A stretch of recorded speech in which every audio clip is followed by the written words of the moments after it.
Hey everybody. Alright, of course we're back in the kitchen again here at Camp Jackson. And today for dessert I've got to make a good old southern pecan pie. But to do that, of course I've got to make the pie crust first.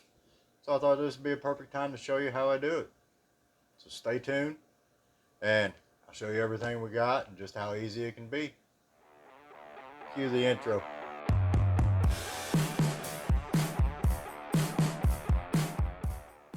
Alright, pie crust. Very simple. Again, stop buying that box grocery store crap. Ingredient list. We have 4 cups of all-purpose flour. We have 1 3/4 cups of vegetable shortening. Not lard, not butter, but pure vegetable shortening such as Crisco. And I've seen some where they'll mix it half with butter, half shortening, some with all butter. Myself, I've tried a lot of different recipes for it, and I always find myself explaining what went wrong with the pie crust. This one is from the early 70's from my mother, and well, honestly, it's never let me down and never had anything but compliments on it. 1/2 a cup of cold water, 1 tablespoon of cider vinegar, 1 whole egg, 1 tablespoon of white sugar, and 2 teaspoons of fine salt. Don't use coarse salt in this. And of course, I already have my pie plate here ready to go. I have it lightly greased. I'm going to get the crust in this and then get it chilling while I make the filling for it.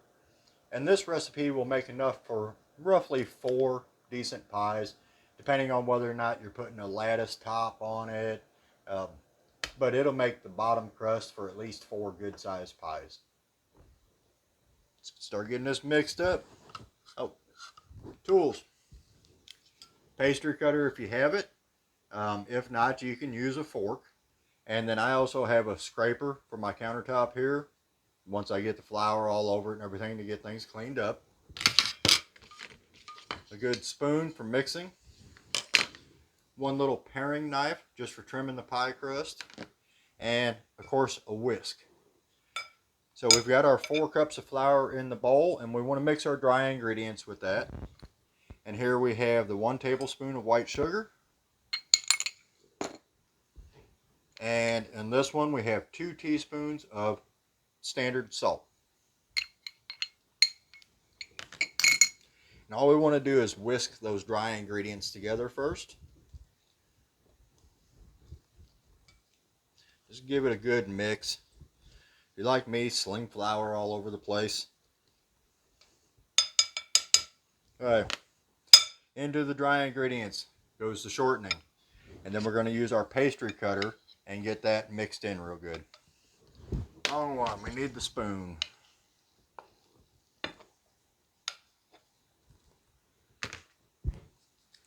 Don't be afraid to get your hands in it because you're going to here in a little bit anyways. Now, we want to get this mixed together real good with the pastry cutter. And all we're doing is just blending all this until it's nice and crumbly and everything's incorporated real good. And you'll know when you got it all. You'll stop feeling the little light powdery flour spots and it'll all start to feel a lot more stiff. And like I said, it'll just be crumbly. Alright, that's starting to stiffen up pretty good there. I'm having to push a whole lot harder on it.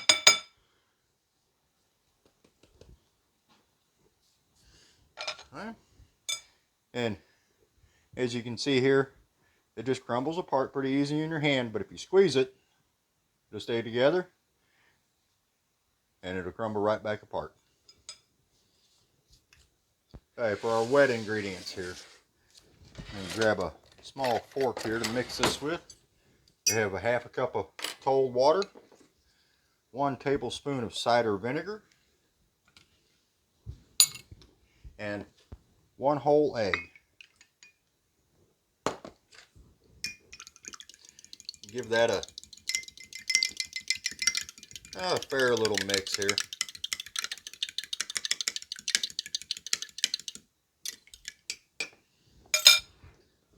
Now we're going to blend that into our dry ingredients.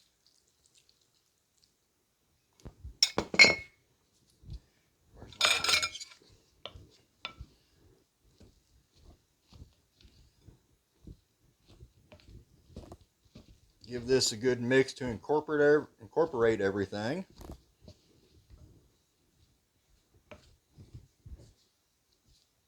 I said, don't be afraid to get your hands in it here. And these pie crusts, you can make them ahead of time. They'll last in the refrigerator. Wrap them in some saran wrap or in Ziploc bags, and they'll last about 3 to 4 days in the refrigerator or about 3 months in the freezer. And just be sure and thaw them out in the refrigerator ahead of time before you're going to use them.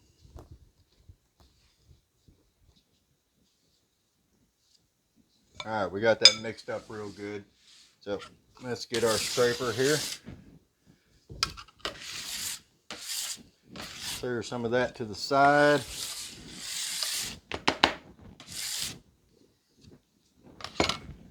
And we do have extra flour here for the work surface. And if you're doing this, wherever you're doing this, make sure it's clean. These counters get cleaned and disinfected all the time, and especially if I'm going to be cooking around it. A little bit of flour on there. Give us enough to roll this out. We're going to get it out here onto the board, get it together, and then divide it up, and then we'll roll out the piece that we need. Just gather everything up real good. And you can just make a little log shape out of it, whatever shape works for you.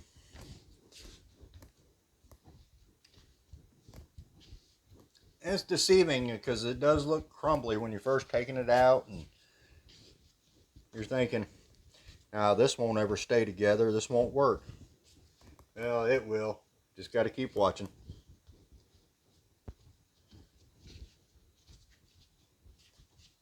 Alright, got that somewhat shaped out there to where I can work with it. And for the size pies I do, and some of the decorations on top, it'll take me, I'll get about 3 out of this. So I'm just going to roughly divide that into 3 pieces. And this one can be my pie crust for today. This one we will shape into a small disc here and refrigerate for use another time. We'll get that one off into the freezer. This one I'm going to save to go on this pie as well, because I like to put a few little decorations on top of it, some leaf cutouts and what have you. So we're going to set that one aside as well. It'll go into the refrigerator until we're ready to use it. Clean this board up a little bit here again.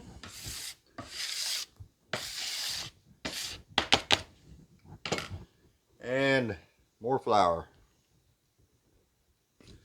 We're going to get this rolled out and get it onto the pie plate here.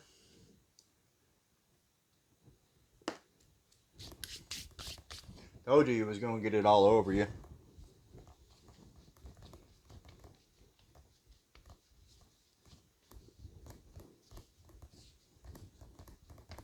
And most people will tell you got to chill the dough first and everything else, and you probably do.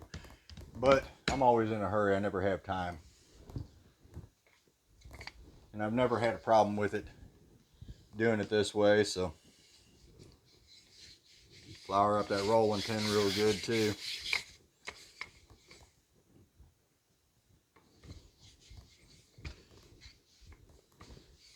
Get this done.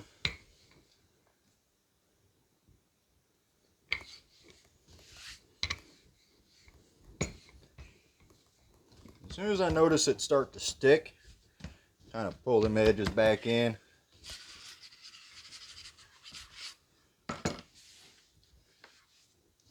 That a flip on there.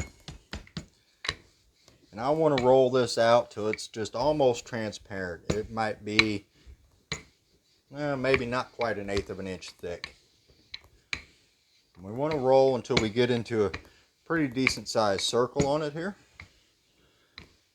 And then I'll show you how to transfer it into a pie plate.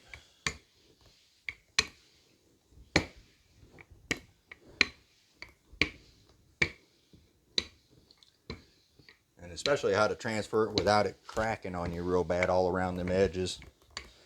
Always roll from your center out.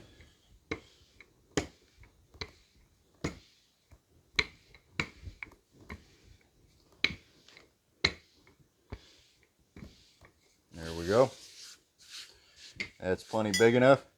Now, if I tried to roll this up right now, some of these edges you see from rolling it out, they would just crack and come right off of there. So, I'm going to grab my little scraper here, and I'm just going to clean up some of them cut edges so that they won't do that to me.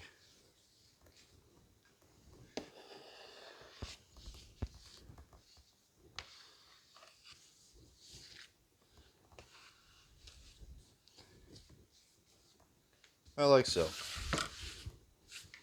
Now we want to get this onto our rolling pin. This is how we're going to transfer it over. You don't want to try just picking it up. You're going to tear through it. Get your rolling pin along the edge. And I want to get it started on here. And just gently roll it right onto the rolling pin.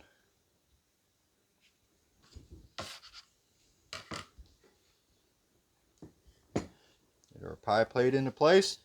Then we can lift it up and roll it right back across the top of it. Straighten this out just a little bit. Another one of these things too is do not just start pushing down on it. You will stretch the dough out, and when it goes to cook, it will shrink terribly bad. Lift up on the edges a little bit and begin to tuck it down in there.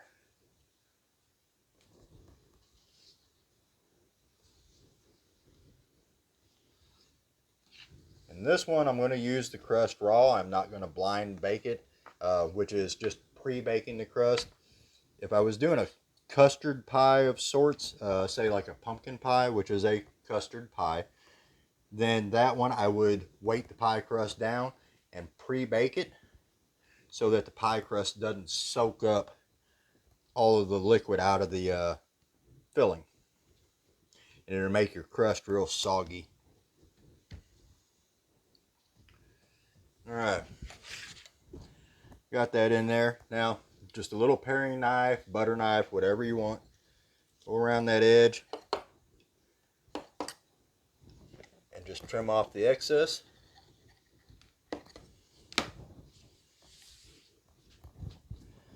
Okay.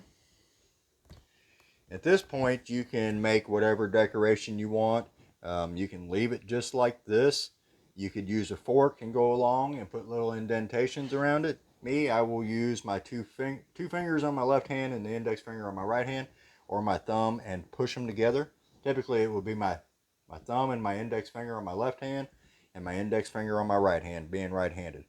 I'm just going to get here, get to the outer edge, and push. Go right next to it, and push. Push. Just repeat that all the way around.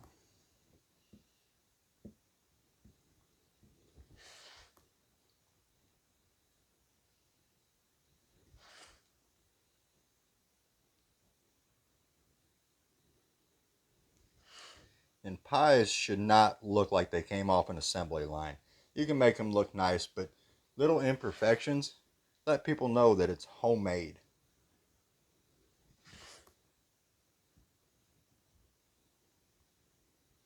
So don't get all discouraged about that.